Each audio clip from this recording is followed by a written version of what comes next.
Hi, I'm Kenya Magruder, Director of Civic and Community Engagement here at the Urban League of Middle Tennessee. And today we start a new journey. We are less than 50 days from electing a new mayor for Nashville Davidson County. And so we start conversations with our candidates and for the future of Nashville. And so we start our first candidate conversation with Jim Gingrich. Good morning. Good morning. Great to be here. Good. So we are so excited to start. You're our first candidate, and no, you are not the test tube for us, but here we are. So Jim, you're a first time candidate. Tell us what have you learned so far about Nashville that you did not know in the last like 90 days or more? I would, as I said the other day, it is amazing exactly how many forums one can have when you're a candidate. But the the the good news in that is it just says so much about the people in Nashville because I always knew that people care. Whether or not that's about your neighbor or the community or the future of the city. But the fact that we literally have large audiences show up at every one of these forums says so much about Nashville and the people who live here. Especially since this is an open race, and there's so many candidates, right? Um, so tell me this: who was the first president that you voted for? Oh my goodness, I'm way too old. I can Let's tell you see. mine if you can tell No, me no, yours. no, no, no. I'm now trying to think. I think. Uh, So everybody, we already know how old he is. So you give yeah, him a little time. I was gonna say. So I got to go back in time. I mean, I was like Biden, Obama. Gotta keep counting. the uh, who the Dukakis. I mean, it was just. So in other words, he can't remember. I can't remember. This is what happens when you get too old. All right. So because you are a first time candidate, and in learning, one of the things that you have talked about is not being a politician. So, as being, you come from a business world, tell us what would you like to do to impact black owned businesses in Nashville coming from a business world? Well, that's a great question. The I think a couple things. One is, we talk about what drives business is the talent that exists within Mm-hmm. a city, Mm-hmm. and we are not doing enough. Whether or not that is in K-12, whether or not that is in technical education, whether or not that is in workforce development, to position every person who lives in Nashville But to as a be. small business owner, like what, like policies or I'm what? going to come to Yeah. that, okay? Okay. But I think one of the things that everybody struggles with, small business and large business, is workforce. Yeah. And what if you have to pay somebody to drive down from Clarksville, Yep. you inevitably are going to end up paying more than if the person was within a Local. 15-minute, yeah, local. So uh, broadly, we need to do that.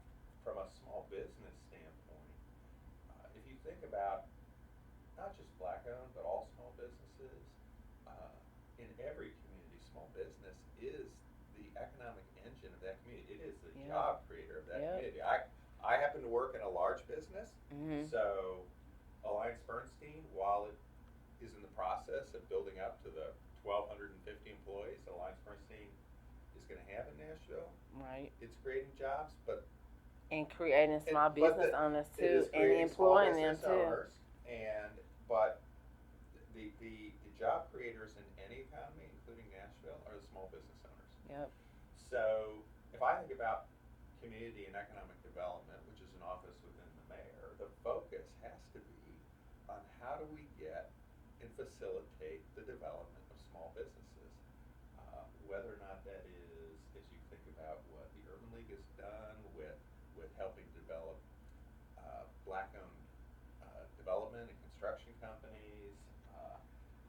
types of things that in my administration, there will be a direct line into our administration to deal with those and help facilitate those types of programs. Right. So, okay, we're gonna stick with that a little bit because you are the former COO of Alliance Bernstein, which is one of Fortune 500s that happen to sit here in Nashville. And so, tell us what, as the COO, what did you do specifically to empower Black and Brown employees at AB? Well, I'll point to a few things, and I'll just talk about recent. You know, we uh, I was the person that has set up the diversity, equity, and inclusion office within Alliance Bernstein for the Mm-hmm. first time. Appointed the first person to lead that. Hired the second person to lead that. When we moved to Nashville, we had very explicit goals for all of our managers about what we wanted to do from a diversity hiring standpoint. Mm-hmm. You're never where you need to be, Right. but I was just with a group yesterday that one of the folks said, when I walk into the Alliance Bernstein offices, they don't look like the employees at other firms in Nashville. There are a lot more people of color, Right. and we have tried. When I was with Alliance Bernstein before I retired, we were very deliberate in trying to engage the community, which is why we got a letter of support from the Urban League when we were in front of the council. Well, we would hope that Alliance Bernstein would continue to come back over and empower Urban League. I will also say this, as you all have come to this community, you are, a fully vested Nashville resident, and you know that becoming a homeowner, affordable housing is it's a vast issue here. As a Nashville native, people are being forced out. So tell us, I think you posted on your Twitter account, because I pay attention. This week, you posted on Twitter, affordable housing is a mess when tackling unrestrained growth, because you talk a lot about growth. No family should have to leave their community due to rent increasing. So, what is your plan for affordable housing? Like, give us two things that we at the Urban League can actually be like, okay, Jim, this could be something So, so, great. so, first, I would say a few things. One, I think the frustrating thing around this question of affordability is that this is not a new issue. Mm-hmm. This is an issue that as a city we've been talking about for over a decade. Mm-hmm. And as a nation too, because it's just And it happening. is a very predictable thing that happens when a city grows Yes. without a plan to deal with that growth. Right. And the fact that if you go back and watch the 2015 mayoral debate, Yeah. affordable housing was an issue, okay, which meant we were already feeling the pain.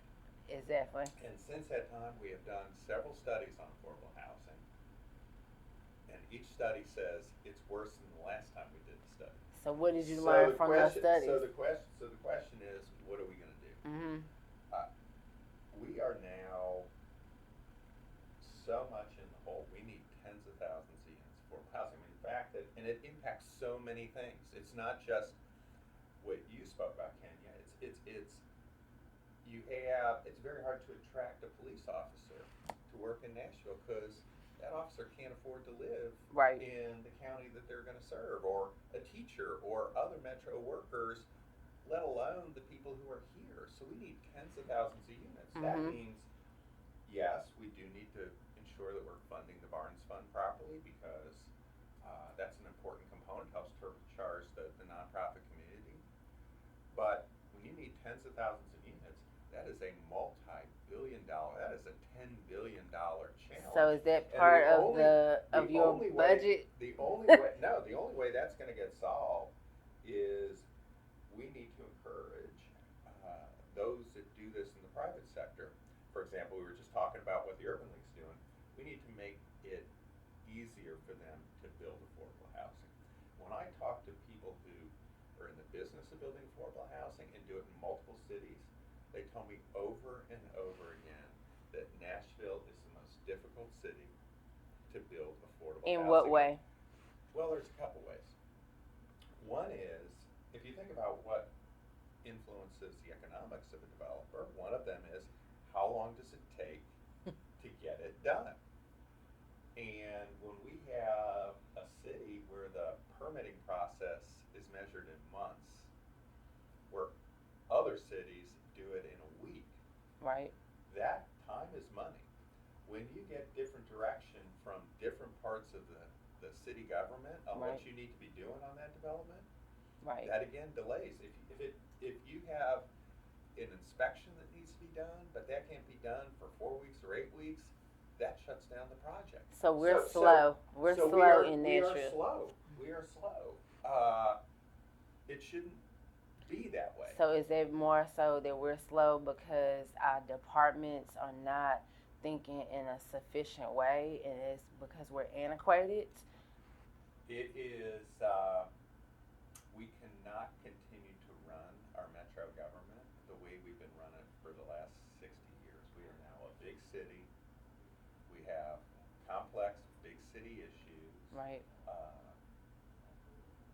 Again, with growth, you got to plan to We deal got with it. You pains. have to plan to deal with these challenges.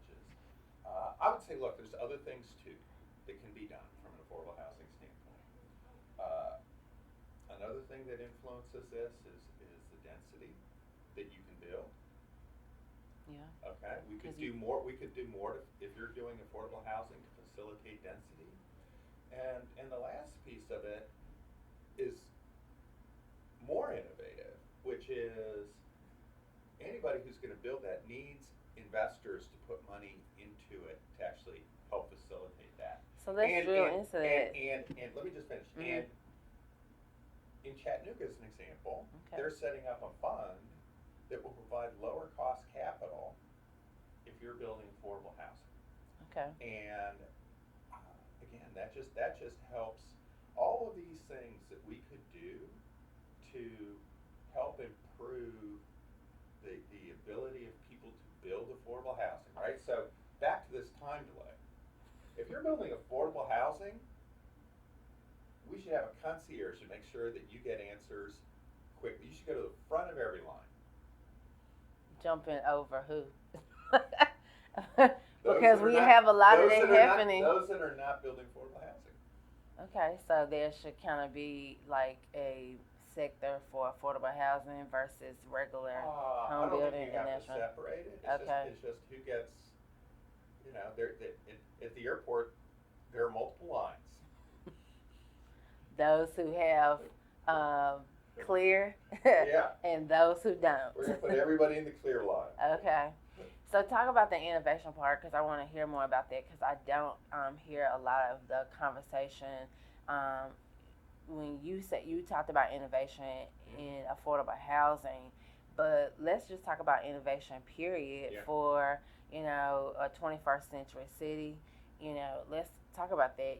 Right now while you're here in our office, we have about 20 plus young men who are the next generation of leaders, and innovation is a part of it. Technology is happening while we are, sitting right here. So, what about innovation from the mayor's office and the impact of black and brown people and technology? Well, I don't know if it necessarily innovation has to be framed in technology terms. Okay, it's just how do we think differently Mm-hmm. about the challenges we have. We don't.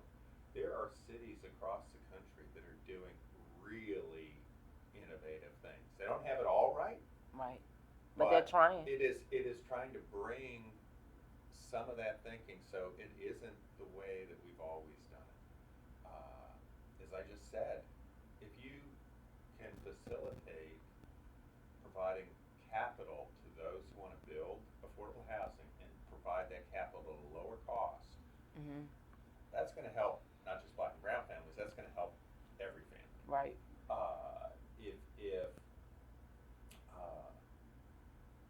If we make our communities safer by having comprehensive crime prevention strategies that work with our youth that are vulnerable. That is, again, something that has been done in other communities, Right. and we need to be doing more of it here. So as you dabble into public safety, let's talk about what are your stance on police accountability?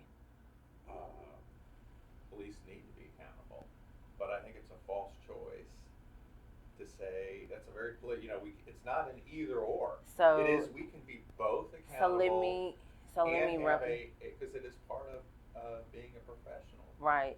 So for example, we know that as of July the 1st, that the Community Oversight Board will look a lot different from what we as voters in 2018 voted for, Which I voted for. And so did I. Thank you so much for supporting that. But we know that that's about to change. And right now, we are also sitting on the prefaces that's changing. And so, under a Gingrich administration, what would you do to help put forth the Community Oversight Board back the way that we voted for? So I would say two things. One is every great organization actually embraces some degree of independent oversight. As a public company, there is an internal audit function that effectively reports straight up to the board of directors, which provides an independent view of what is going on inside of that company. Right. And great organizations actually embrace that because we can always be better. We have a great police force, but I think, and so that said, every organization needs oversight, and there are ways, even with what happened at the state level, to create oversight, which the mayor is going to be intimately involved in, and the council's working on right now, that we are going to be able to get back to something close to what we can. So, with that being said, would you say that because I think that what happened at the state is that they watered down Nashville and Memphis to look more like what Knoxville's over, and I wouldn't even call it an oversight board. It's more is what they use in the bill to say that it's an advisory, and that's not fair to a community, particularly as what we have experienced here. Correct. I mean, in Memphis, most recently. So you, as mayor of Nashville, would you help fight to restore back to the original oversight board? Well, you're getting to a whole, what does Nashville need to do to reestablish a relationship with the state? Right. That is a relationship that is more productive than what exists today. Right. And there's a whole host of things, of which this is one. Yep. Where we need to have a better relationship. Okay. But recognizing that, as you said, we have July 1st coming up, we need to get stuff in place right away. This is, you're not going to wait 3 years. Yeah. So, tell me, so Nashville, so let's talk about this. I did a little research. Uh-oh. And I know that from what I could find, that your net worth is more than $30 million.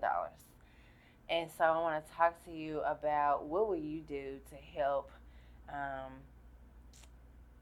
close the wealth gap between black and brown, within black and brown in Nashville, Davidson County.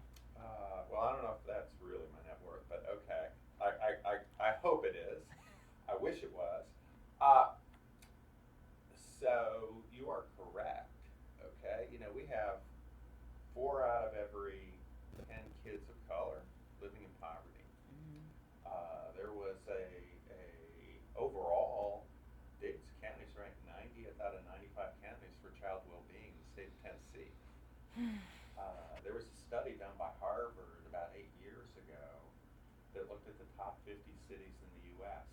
and asked the question, essentially, if you're born poor in one of these cities, what's the likelihood that you're going to be poor as an adult?